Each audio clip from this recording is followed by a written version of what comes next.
मध्य प्रदेश में महिला deputy collector के कपड़े फाड़े जा रहे हैं और जब महिला डिप्टी कलेक्टर उसका विरोध करती है उसको गिरफ्तार कर लिया जाता है और जेल भेज दिया जाता है। नमस्कार, मेरा नाम है नवीन कुमार नंदन और आप देख रहे हैं नेशनल दस्तक। मध्य प्रदेश में चुनाव होना है। चुनाव की तारीखों का ऐलान कल दोपहर 12 बजे चुनाव आयोग ने तो कर दिया, लेकिन उसके पहले डिप्टी कलेक्टर निशा बांगरे को मध्य प्रदेश की पुलिस, मामा शिवराज सिंह चौहान की पुलिस ने गिरफ्तार कर लिया। और सिर्फ जुर्म इतना था डिप्टी कलेक्टर का कि वे यात्रा निकाल रही हैं। वे मुख्यमंत्री से मिलना चाह रही थी, लेकिन मध्य प्रदेश में साहब राम राज्य है और इसीलिए एक दलित महिला डिप्टी कलेक्टर को गिरफ्तार कर लिया। देखिए, योगेंद्र मीणा लिखते हैं, दलित समुदाय से आने वाली डिप्टी कलेक्टर निशा बांगरे के साथ भोपाल पुलिस ने जिस प्रकार से दुर्व्यवहार किया है यह अत्यंत निंदनीय कृत्य है। मध्य प्रदेश में जब एक कलेक्टर अफसर का यह हाल है तो आम इंसान का क्या हाल होगा। अब आप इस तस्वीर को देखिए, लाल घेरे में तस्वीर है, किस तरीके से निशा बांगरे के कपड़े को फाड़ दिया गया है। हालांकि पुलिस का दावा है कि धक्का मुक्की में, खींचातानी में डिप्टी कलेक्टर के कपड़े तक फट गए। क्या दलित होना सबसे बड़ा गुनाह हो गया है हमारे देश में? सबसे बड़ा सवाल यही है। निशा बांगरे का मैं आपको ट्वीट दिखा रहा हूं। निशा बांगरे ने लिखा, दलित महिला के कपड़े फाड़े गए, घसीटा गया और संविधान निर्माता भीमराव अंबेडकर जी की प्रतिमा को फाड़ दिया गया। आमला से जारी न्याय पद यात्रा के भोपाल पहुंचने पर 11 बजे बोर्ड ऑफिस चौराहे पर शिवराज मामा की तानाशाह इशारों पर प्रशासन द्वारा की गई बर्बरता शर्मसार, कलंकित करने वाली है। वहीं दूसरा ट्वीट है, शिवराज जी कहने के तो आप प्रदेश के मामा बने बैठे हैं, लेकिन आपकी सरकार में आपकी एक दलित भांजी के साथ बर्बरता हो रही है। निशा बांगरे आगे लिखती हैं, शिवराज मामा जी, मैं आपको स्पष्ट कर देना चाहती हूं कि अन्याय के खिलाफ न्याय की इस लड़ाई में मैं और मेरे साथी आपकी सरकार की ऐसी दमनकारी नीतियों से ना डरे हैं ना डरेंगे। निशा बांगरे, पूर्व डिप्टी कलेक्टर। आप सोचिए, खुलेआम चुनौती दे रही हैं, लेकिन मामा शिवराज सिंह चौहान को कुछ और ही मंजूर है और ऐसा कुछ मंजूर है जो पूरे देश को, मध्य प्रदेश की जनता को मंजूर ही नहीं है। क्या न्याय यात्रा निकालना, न्याय पद यात्रा निकालना गुनाह हो गया है? अरे हमारा देश लोकतांत्रिक देश है, यहां पर सबको अपना अधिकार है। और पूर्व डिप्टी कलेक्टर जब न्याय यात्रा निकाल रही हैं, किस तरीके से उनके साथ बदतमीजी की जाती है, उनके कपड़ों को फाड़ दिया जाता है। अब आप इस तस्वीर को देखिए, निशा बांगरे हैं, इनके हाथ में बाबा साहब की फटी हुई तस्वीर है और तस्वीर को किसने फाड़ा है, मामले की जांच होनी चाहिए। निशा बांगरे साफ तौर पर कह रही हैं कि जो स्थानीय प्रशासन है उन लोगों ने बाबा साहब की तस्वीर को, बाबा साहब की फोटो को फाड़ने का काम किया है। आप सोचिए, संविधान निर्माता की तस्वीरों को इस तरीके से खुलेआम फाड़ा जा रहा है। और जो वीडियो आपने मोन्टाज में देखा, किस तरीके से निशा बांगरे को हिरासत में लिया जा रहा है, गिरफ्तार करने की कोशिश की जा रही है। ऐसा लग रहा है निशा बांगरे कोई डिप्टी कलेक्टर नहीं, कोई आतंकवादी हूं, टेररिस्ट हूं। देश को, प्रदेश को निशा बांगरे से कोई खतरा हो। आप सोचिए किस नए भारत की तरफ हम लोग जा रहे हैं।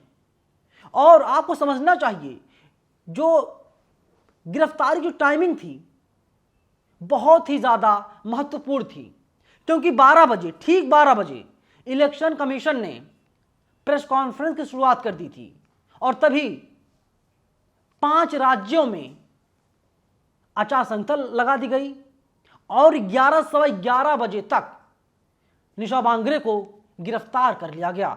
मैंने उनके पति से बात किया, फोन पे मेरी बात हुई। उन्होंने कहा आज निशा बांगरे को जमानत मिल जाएगी, कुछ ही देर में वे आज बाहर आ जाएंगी। लेकिन जो तस्वीर आपकी स्क्रीन पर है, आप इस तस्वीर को देखिए और अंदाजा लगाइए किस तरीके से शिवराज सिंह चौहान सरकार चला रहे थे। हालांकि मध्य प्रदेश में अब आचार संहिता लगा दी गई है, सरकार के हाथ में कुछ नहीं बचा हुआ है।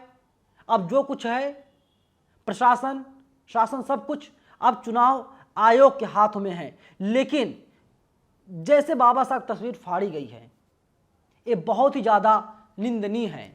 क्या मामा शिवराज सिंह चौहान को इस बात का अंदाजा था कि निशा बांगरे आएंगी और आगे बढ़ने की कोशिश करेंगी? पुलिस प्रशासन को बाकायदा बल तो नहीं कहूँगा, लेकिन एक आतंकवादी की तरह बस में भरा जाएगा, निशा बांगरे को गिरफ्तार कर लिया जाएगा। निशा बांगरे का ट्वीट है, न्याय पद यात्रा आमला से भोपाल। आप इन तस्वीरों से तय कीजिए, क्या हमारा कोई सम्मान नहीं? क्या बाबा साहब का अपमान हम सह सकते हैं? क्या संविधान का अपमान हम सह सकते हैं? संविधान निर्माता बाबा साहब की छवि को फाड़ दिया गया, मेरे कपड़े फाड़ दिए गए। किसने भारत का निर्माण हम लोग कर रहे हैं? मोदी जी, शिवराज सिंह चौहान जी, नरोत्तम मिश्रा जी। बताएंगे आप लोग हम किस तरफ जा रहे हैं? है किसी के पास कोई जवाब? और एक दलित महिला, एक डिप्टी कलेक्टर के कपड़े फाड़ दिए जाते हैं, इसे क्या कहा जाए? फिर कह रहा हूं, क्या निशा बांगरे आतंकवादी हैं? जिस तरीके से उन्हें गिरफ्तार किया गया, सवाल बड़ा है, जवाब कौन देगा? शासन प्रशासन जवाब तो नहीं देगा, ये बिल्कुल सच है। अब आप देखिए, एनबीटी में आपको खबर दिखा रहा हूं। एनबीटी ने लिखा, डिप्टी कलेक्टर निशा बांगरे अपने इस्तीफे की मांग पर अड़ी हैं। सोमवार को उन्होंने बैतूल से भोपाल तक न्याय यात्रा निकाली। राजधानी के बोर्ड ऑफिस चौराहे पर पुलिस ने उन्हें रोक दिया। इस दौरान उनकी पुलिस से झूमाझटकी हुई, जिसमें उनके कपड़े फट गए। पुलिस ने उन्हें कोर्ट में पेश किया, जहां निशा बांगरे ने जमानत लेने से मना कर दिया। इसके बाद उन्हें भोपाल जेल भेज दिया गया। दरअसल अपने इस्तीफे की मांग को लेकर डिप्टी कलेक्टर निशा बांगरे न्याय यात्रा लेकर सोमवार को भोपाल पहुंची।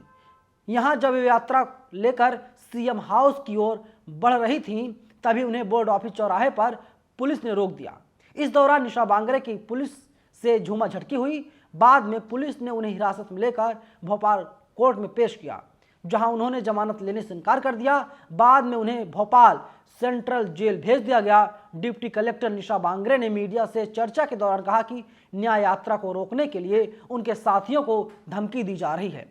उन्हें गोली मारने सहित ट्रक और डंपर से कुचलने की धमकी मिल रही है। आप सोचिए, आप कहीं पहुंच जाइए, आप IAS, IPS, DM, SDM, collector, deputy collector, कुछ भी बन जाइए, लेकिन जाति जो है वो आपका पीछा कभी नहीं छोड़ेगी।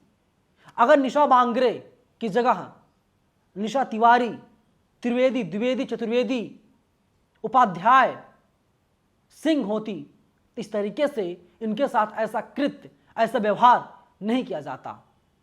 दलित होने की सजा उठा रही निशा बांगरे। इन्हें किस तरीके से परेशान किया गया। कुछ महीनों पहले इन्होंने शासन को अपना इस्तीफा भेज दिया था, लेकिन सरकार को साहब कुछ और ही मंजूर है। और किस तरीके से निशा बांगरे के साथ भेदभाव किया जाता था, खुल करके निशा बांगरे ने इस बारे में पहले ही बताया था। आप कुछ भी बन जाइए, लेकिन आप आराम से, सम्मान से नौकरी नहीं कर पाएंगे, क्योंकि जहां पर मनुवादी रहते हैं वहां पर बहुजनों को, दलितों को, आदिवासियों को, पिछड़ों को दबाने की कोशिश लगातार की जाती है। लेकिन निशा बांगरे जैसे तमाम अधिकारियों को सैल्यूट करना चाहिए। इनमें हिम्मत है, रीढ़ की हड्डी है। अभी भी सरकार कुछ भी करे, लेकिन रीढ़ की हड्डी कभी मुड़ने वाली नहीं, झुकने वाली नहीं है। हमेशा रीढ़ की हड्डी के साथ ये लोग काम करने का काम कर रहे हैं और लगातार समाज की आवाज़ को बुलंद करने का भी काम निशा बांगरे जैसे तमाम अधिकारी कर रहे हैं। और तमाम लोग इस्तीफा भी दे देते हैं। लेकिन मध्य प्रदेश में आचार संहिता लग गई है और उम्मीद है आज निशा बांगरे को जमानत मिल जाएगी। लेकिन निशा बांगरे दलित परिवार से आती हैं, दलित समाज से आती हैं, इसीलिए इन्हें ऐसी सज़ा दी जा रही है। फिलहाल इस वीडियो में इतना ही, लेकिन आप लोग क्या सोचते हैं पूरी वीडियो को लेकर के? आप लोग अपनी राय हमें कमेंट बॉक्स में जरूर बताइएगा। धन्यवाद। नेशनल दस्तक की आपसे गुजारिश है कि अगर इसको बचाना चाहते हैं तो नेशनल दस्तक को सब्सक्राइब करने के लिए रेड कलर के सब्सक्राइब बटन को दबाएं, फिर बेल आइकन की घंटी दबाएं, नेशनल दस्तक को बचाने के लिए बहुत जरूरी है कि हर खबर को शेयर करें, लाइक करें, कमेंट जरूर करें।